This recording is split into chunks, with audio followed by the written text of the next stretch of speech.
Hello and welcome to the FATBOSS guide to Raden on Normal and Heroic in Ny'alotha. Yes, this two-phase encounter is actually very similar to the Throne of Thunder extra boss from 3 expansions ago. It does have a couple of complicated mechanics that need to be handled correctly, otherwise the raid is very likely to wipe.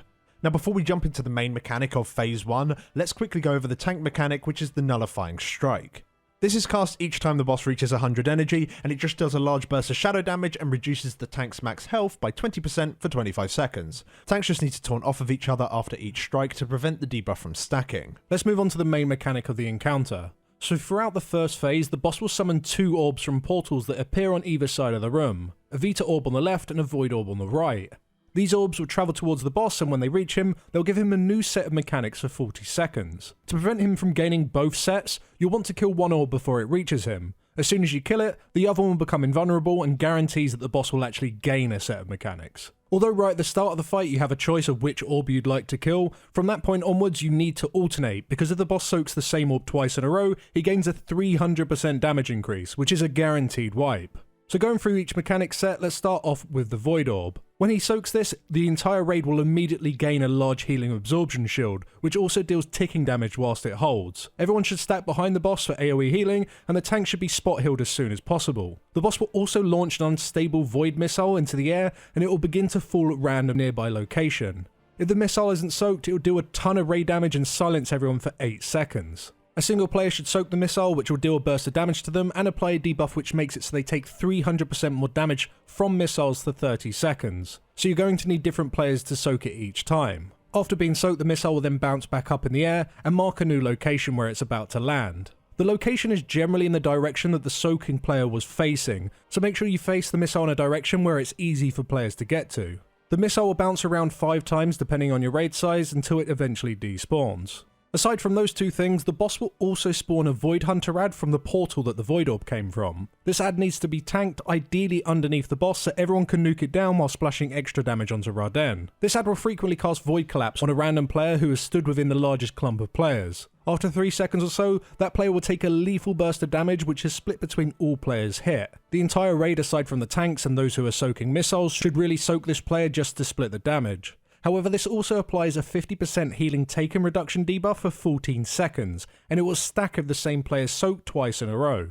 You have 2 options to deal with this. The first option, which is the easiest and likely what everyone will do, is to nuke the ad before it casts too many times. You can handle a second hit as long as everyone is stopped beforehand, as being healing immune for 14 seconds once the ad is dead isn't really the end of the world. The second option, which is harder to organise but is arguably safer, is to have 2 groups of players take turns at soaking the hit. This will allow the healing reduction debuff to time out on each group. Regardless of which choice you go with, everyone should nuke this ad as a #1 priority to limit the amount of cast that it gets off. Now moving on to the Vita mechanics, when the boss soaks this, he'll do a flat burst of damage to the entire raid. Healers just need to make sure that everyone is topped up before this comes in. After soaking the orb, the boss will apply Unstable Vita to a random non-tank player. This 7-second long debuff has up to 5 stacks and doesn't do anything until it expires. When it times out, it will jump to the furthest player from the debuff target, dealing a burst of nature damage to all players in its path and applying a 30-second debuff which increases the damage taken by this jump by 300%. So you need to bounce the debuff between different players in such a way that you do not hit anyone else each time it jumps. Before the pull, set up 2 raid markers around 60 yards apart, placed slightly behind the raid, and assign at least 3 players to each world marker in an order.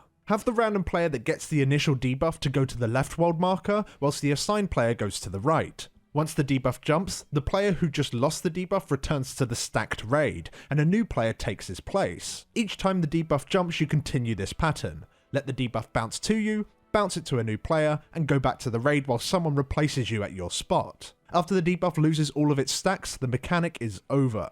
Now aside from this, an ad will spawn from the Vita portal on the left hand side of the room. This ad is far less dangerous than the Void ad, as all it does is chain lightning every now and then. It's not really worth spreading for, just tank it under the boss and nuke it down.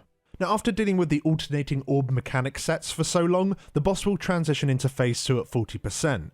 You want to avoid transitioning the boss just as he is about to gain a new orb, otherwise you'll need to deal with that set of mechanics whilst dealing with the brand new phase 2 mechanics. Now Raden in phase 2 will be dealing ticking damage to the raid whilst also gaining a 10% damage increase, which stacks until the end of the fight. The entire raid should stack behind the boss here to help healers counter this damage, and you'll want to Bloodlust in this phase to burn the boss down as soon as you possibly can. The boss will occasionally spawn large void zones around the room that you'll want to move out of before stacking back up again. He will also mark players with charged bombs. This deals ever-increasing ticking damage to the player whilst tethering them to an ally. Both players need to move over 40 yards away from each other to snap the bond, which removes the debuff completely. And the last and most important thing to talk about in this phase is the decaying strike hit on the tanks. At 100% energy, he'll hit the tanks dealing a small burst of physical damage, but applying a really nasty decaying wound debuff. This debuff is simply just a dot that ticks every 2 seconds for 10 seconds, but the damage it deals is based on the percentage of your health when it was initially applied. The more health you had, the harder this dot will hit. So ideally you want to be around half health when this initially hits you, just to keep the dot under control, and you'll want to tank swap immediately afterwards, just to keep damage on you to a minimum. But that's more or less the encounter. You just need to make sure for phase 1 you're dealing with a Vita debuff, that is the thing that is going to wipe you the most, and for phase 2 it's just all about keeping your tanks alive. But thank you very much for watching. Before you go, do go and check out our guide over on Wowhead. It has handy notes and gifs that you can use to remind yourself or the raid of how to position correctly for this fight. And if anything changes for this fight, the guide will be frequently updated, so a link for that can be found in the description below. Thanks again for watching, and we'll see you next time. Thanks for watching.